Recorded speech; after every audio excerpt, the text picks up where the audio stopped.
In November 2019, the Western North Carolina Sculpture Center opens on the site of the old Patterson School, close by the city of Lenoir. The Sculpture Park is free and everybody is welcome.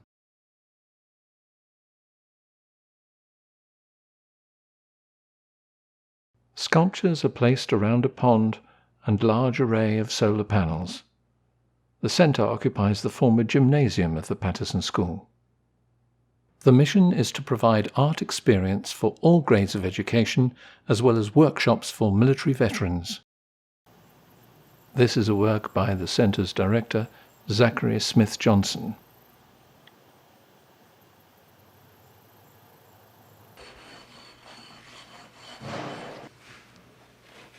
Joe and Puerto Rican sculptor Felipe inspect molds ready for the opening day's iron pour.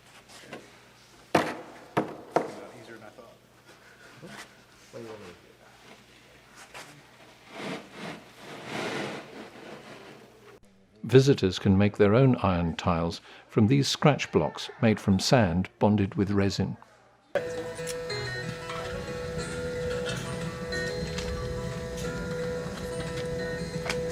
This is an old design from the 1970s called a Raku kiln. Yeah. Raku was the name that this guy gave it back in the 70s. It was Frank Colson, a rare book. But it's homemade kilns. These are called glossed. They're glazed but not fired. Right. This is Bisque, which is fired but not glazed, but not fired. So this one has been treated for the glaze. The glaze is on there, but it has not been cured. While we're getting the furnace hot, and then once we start to melt iron, we use this, it's called a bock, and that'll plug that hole just like a keg of wine, you know, and then the iron will build up as it melts, and then we clear that away, and you'll see the iron just rushes out like you opened the keg. We're gonna kick things off here with the sculpture tour. Follow me. This is a cast iron of a mold of her pillow.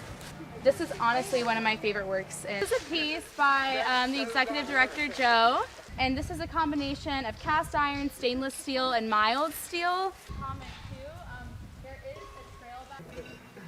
Half of it's just having the balls. You're fine. As long as you got the huevos to say, I am a blacksmith. Okay. And so this is constructed of welded steel, and it alludes to the memory of the natural environment that once was there, with now the new emerging and ongoing construction. Iron must be broken up into pieces the size of a silver dollar, ready for firing. And here are some visitors designing their own tiles. You can probably see the heat rising from the furnace.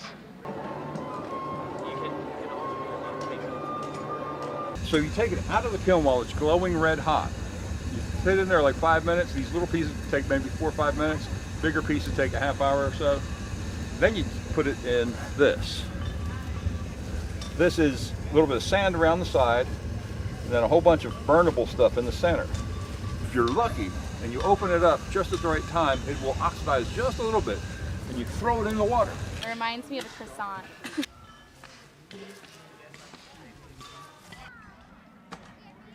Coke is used as the fuel for the furnace.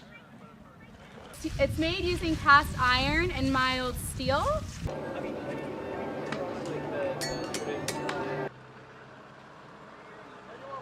Zach brings in some of the molds, while scratch blocks wait to be filled with liquid metal.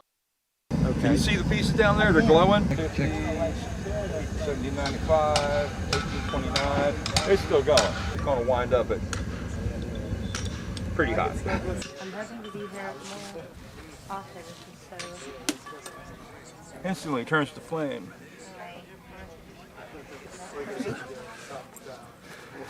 We make shift stuff. This is actually an old Ford truck hubcap. Now this one's ready to come out. Check, check. Now, shiny metallic goes right. The finished pieces of Raku.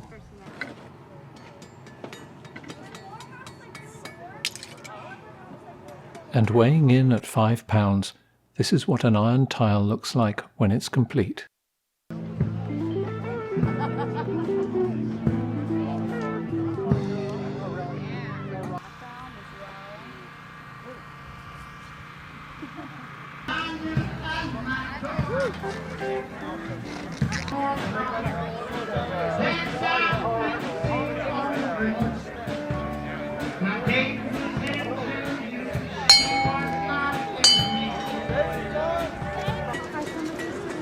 Hot lava.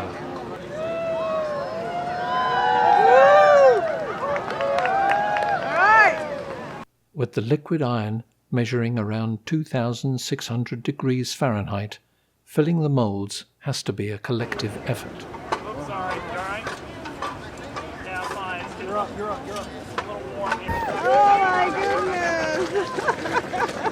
Looks like he's gonna explode.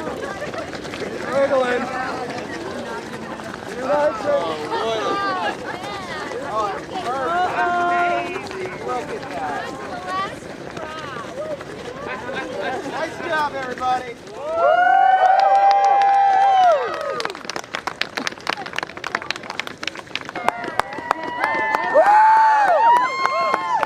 No problem. Thank you guys all for being here. That's awesome. That's fabulous. Good job.